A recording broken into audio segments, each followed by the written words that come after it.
মন্নুজাহান আপনি লিখেছেন মহিলাদের চুল কত ছোট করা যাবে। দেখুন, এ বিষয়ে ফোকাহাদের যথেষ্ট মত পার্থক্য আছে। ফোকাহে আহনাফ বলেন যে পুরুষের চুলের মতো যেন না হয় সেদিকটা খেয়াল করতে হবে এবং প্রয়োজন হলে কাটা যাবে এটুকু বলেন। তবে সহিহ মুসলিম হাদিস দ্বারা বোঝা যায় উম্মাহাতুল মুমিনিন তথা নবী করিম সাল্লাল্লাহু আলাইহি ওয়াসাল্লামের পত্নীগণ তারা তাদের চুল কাটতেন এবং কাটতে কাটতে ওয়াফরা পর্যন্ত, ওয়াফরা মানে কি, কান এবং কাঁধের মধ্যবর্তী জায়গা, যেটা ওই যে কি কাটিং বলে, এই টাইপের পর্যন্ত তাদের চুল তারা কেটেছেন। কিন্তু এই কাটাটা যদি কোনো ফাসিক, কোনো ফাজের, কোনো বাজে নারী যারা আল্লাহর ভয় যাদের মধ্যে নেই তাদের সাদৃশ্য গ্রহণ করবার জন্য, তাদের স্টাইল ধারণ করবার জন্য করেন। আবার সেই সাথে আপনি যদি এই পদ্ধতিতে চুল কেটে আপনি পুরুষের মতো হয়ে যান, অর্থাৎ পুরুষের সাথে আপনাকে আর চেনা যায় না যে পুরুষ না নারী, চুল দেখে অন্তত, তো এই পর্যায়ে সাদৃশ্য গ্রহণ করলে সেটি জায়েজ হবে না। কারণ নবী করিম সাল্লাল্লাহু আলাইহি ওয়াসাল্লাম বলেছেন লাআনাল্লাহুল মুতাশাব্বিহাত মিনান নিসাই বির রিজাল, ওই নারীদের প্রতি আল্লাহ লানত বর্ষিত হয় যারা পুরুষদের সাথে তাদের বেশভূষায়, আচার আচরণে, পোশাকে আশাকে, কাজে কর্মে তারা সাদৃশ্য গ্রহণ করে, এটা জায়েজ হবে না।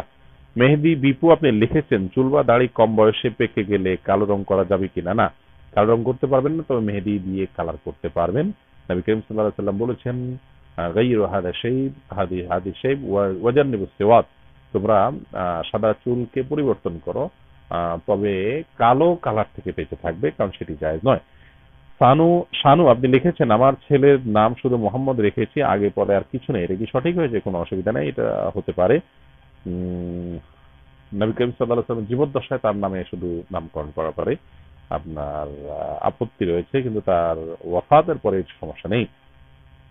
এর দীর্ঘ সময় ধরে আল্লাহ দোয়া করতে পারেন, আপনার মনে চাওয়াগুলো চাইতে পারেন, কোনো অসুবিধা নেই। তৌফিকুর রহমান আপনি জানতে চেয়েছেন মুসলমান ব্যবসায়ীরা সকাল ও সন্ধ্যায় দোকানের সামনে পানি ছিটায় ও আগরবাতি জ্বালায়, এটা কতটুকু সঠিক?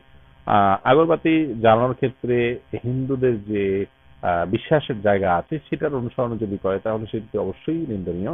আর যদি আপনি সুগন্ধির জন্য এটি করেন তাহলে সেক্ষেত্রে কোনো অসুবিধা নেই। আর পানি ছিটানোর ক্ষেত্রেও হিন্দুদের ধর্মীয় বিশ্বাসের জায়গা থেকে যদি করেন সমস্যা, আর যদি ধুলাবালি না ওড়ার জন্য দেন তাহলে সেক্ষেত্রে কোনো অসুবিধা নেই। রুবেল অর্থাৎ এই পানি ছিটালে বা আগরবাতি জ্বালালে বিশেষ কোনো বরকত হবে, কল্যাণ হবে, এরকম বিশ্বাস থেকে করলে সেটা অবশ্যই শিরক কাজ করা হবে বা সেটা গর্হিত কাজ হবে, নিষিদ্ধ হবে। আর আদারওয়াইজ এটি জায়েজ হবে।